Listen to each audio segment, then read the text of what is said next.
есть город, который я вижу во сне. О, если бы знали, как дорог у Черного моря открывшийся мне в цветущих акациях город, в цветущих акациях город у Черного моря. I did research in Darfur. I was working there and I came across women who were involved in war and have a customary role. This is pictures of two of them. The one on the left with Kalashnikovich has died. She was killed. The one on the right is still alive. And then I decided to do a PhD on them because I think they have a really interesting role in conflict. In that regard, I'm really interested in biopolitical theory and critical theory in terms of categorizing women's roles in conflict and challenging sort of reductionist gender categories in war. So I want to look at women as perpetrators, women playing direct or directly participating in hostilities, but in roles that are a little bit less visible. So, how much time do I have left? 13 minutes. 13. Okay. This paper is 20 minutes long, so I'm going to read really quickly. You better not with translation. Yeah, I know. I'm joking. Okay. Biopolitical violence plays out in very gendered ways in terms of the commission of the conduct of hostilities and war crimes, also in attempts to prevent its reoccurrence. The violence of applied legal paradigms becomes apparent in the steps that are taken to tame aspects of the state of exception, whilst choosing to destroy others. Biopolitics and international humanitarian law and resultant disarmament, demobilization, and reintegration programming offers insights into the gendered nation of the nation-state and steps to maintain its equilibrium, even with porous and nomadic subjects crossing its borders. From the peripheral regions of Sudan, states of exception, women singers and poets, female bards known as al-hakama, translating loosely as judge, play a traditional role in instigating violence.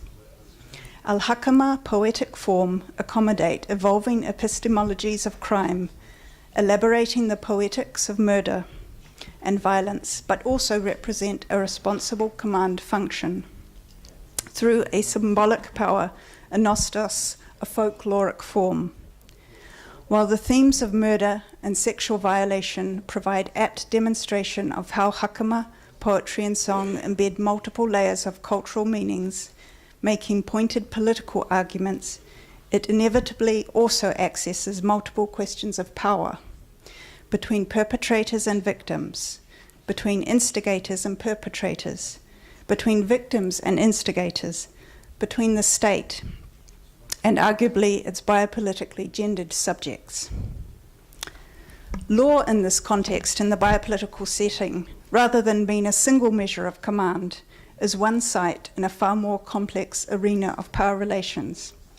In the context of a non-international armed conflict, such as those found within and along Sudan's western and southern peripheries, while questioning the illegal use of violence by non-state armed groups, international humanitarian law, the law of armed conflict, both international and domestic criminal law, connect in very gendered ways. Local tribes in these regions have been portrayed in an allotment of tragic transformation and decline, blamed on ecological pressures, the proliferation of arms, and due to simplified understandings of the region and drivers of conflict. Embedded within such portrayals are stereotypes around women in conflict, alternating between extremes of the oppressed Muslim woman with little agency, subject to extremes of violence, including sexualized violence, to women who are promiscuous, violent, and at times, such as in the case of armed women and al-Hakama, as more ruthless, volatile, or brutal than the men of the tribes, bringing to mind Laura Schoesberg's mother, monster, and whore narratives of women in conflict. When confronted with violent women, and by this I mean not only women who carry arms, but perhaps more significantly for the purposes of legal categorization, women who instigate, aid and abet, plan, conspire, or give the command to violence, an opportunity arises to examine their role more closely. In doing so, very interesting questions arise about perceived gender roles in conflict, to examine how such perceptions manifest in the categorical and normative understandings of the principle of distinction. The laws of war contain two categories within the principle of distinction: the combatant and the civilian. For targeting purposes, the combatant, with a few exceptions, may be targeted. By targeted, I mean shot. The civilian, as long as he or she is not directly participating in hostilities, may not be targeted. The reasoning for this distinction is related to understandings of threat, the ability to cause harm, and also historically understandings of sovereignty, authority, and agency, which were deemed unavailable to women. Under international criminal law, either a civilian or a military commander may be found liable under superior responsibility. This is due to the fact that international criminal law recognizes both de jure and de facto command. The main consideration for command is that the individual has effective control. Okay, how are we doing for time? Still 7 minutes ahead. Okay. I'll skip down. In this context, the question that is of real interest is not which category al-Hakama fall into, but what are they doing in performing their call or war discourse.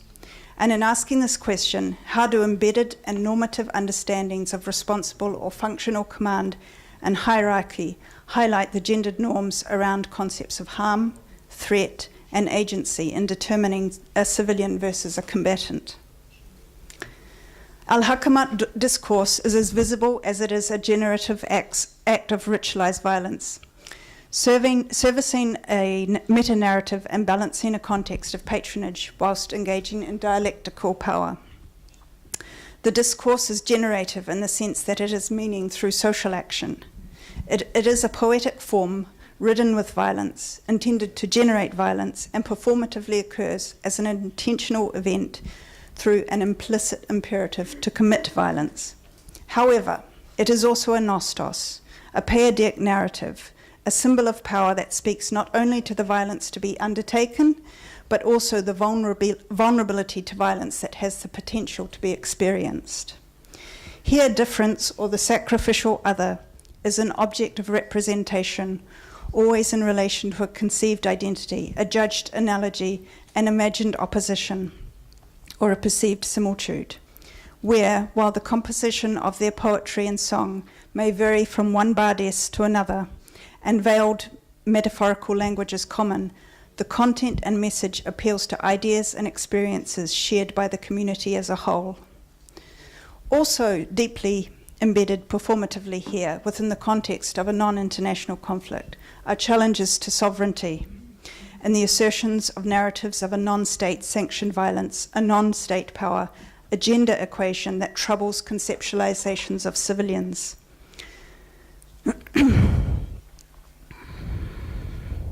Whoops. Sorry, the page skipped down.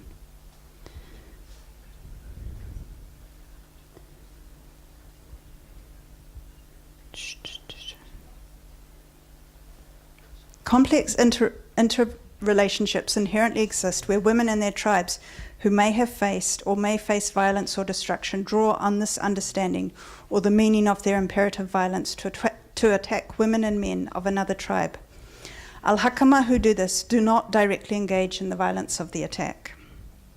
Their performance does, however, initiate it, and their performance balances the need for men of the tribe to attack, to uphold their honor as women, through the destruction of the other, in doing so reconstituting the communal structure and solidifying the identity of the tribe. The failure for the men to respond or show courage will result in personal and family shame. So in this respect, Al-Hakama can actually exile men who refuse to go to battle. So what you can actually see here, and what my PhD touches on, is the constructive power of violence and war, of gender identity, where in this context you can actually ask who has power. Because if the women are sending the men off, if the men don't go off or they don't achieve what the women want, the men can be exiled from the community. So this, some people might say, oh, it's just propaganda or sort of cheerleading, but I'm looking at this through a feminist lens, so I'm twisting it and saying, well, actually, who's controlling the violence here? Okay, Article 28A of the ICC, or Rome Statute, reflects customary international law, expressly stating that subordination must be rooted in effective command and control. However, the concept of command is much broader than that of control. Whereas a policy or operational commander exercises control over those in subordinate layers, they do not, however, necessarily exercise control over such persons, which is a more direct form of authority. It is therefore the concept of control that is determinative for the purposes of command, because it encompasses by its very nature direct subordination.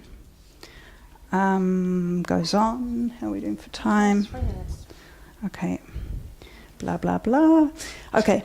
This said, the establishment of de facto effective control remains difficult to prove. Where direct evidence is unavailable, circumstantial evidence has successfully been utilised in the ad hoc tribunals to achieve the same purpose. The possibility that the possession of significant powers of influence may, under certain circumstances, establish a superior subordinate relationship is thus given recognition. And in doing so, we can examine lateral forms of power rather than solely vertical forms. And this is precisely also where the relationship between being and identity, being and authority, being and the body make the subject of women's existence, particularly in wartime, a problematic one in relation to their roles, identity, problems of authority, agency, and gendered ideas of permissiveness. Normative ideas have a tendency to simplify roles. They tend to be reductionist. For instance, behind the men who perpetrate the violences are the women who instigate them, in doing so the unwritten rules of the patriarchal order. Beneath this paradigm lies a less visible, nuanced materializations of agency and authority, uneasily sitting in an anomic space between simplified conflict equations. These less visible areas raise and, when delved into, suggest more complex interrelationships between perpetrators and victims, between instigators and perpetrators, between victims and instigators. Okay, we'll just skip down a bit. Okay. 1 minute. 1 minute, okay. So I'll cut to the chase. So for the purposes of disarmament demobilization programming, these women have been categorized as a new group called Women Associated with Armed Forces. And this group, also in South Sudan, you find this phenomenon. So within this new category, you have laundresses, cooks, wives, lovers, etc., and then al-hakama. I'm saying, and I think it's clear from their role, that this is a reductionist category to put al-hakama into. They've also been utilised as, and this comes out of my thesis, to sing songs of peace. So the international community, the UN, the government of Sudan has used them to sing songs of peace, which are often written for them initially, and they're paid money. But what's actually happening, and I found out in my thesis, was they'll go to the UN event or the government event or the foreign donor event. They'll do a peace song or something, or a development song. They'll be paid money. They'll go back to their village and they'll resume their customary war role where they're not paid money. And of course, this is where you have power, issues of power coming up. In turn, the men as warriors, nothing is being done really to change their role as warriors. So you've got this really interesting gender context to conflict and violence going on in this context. Okay.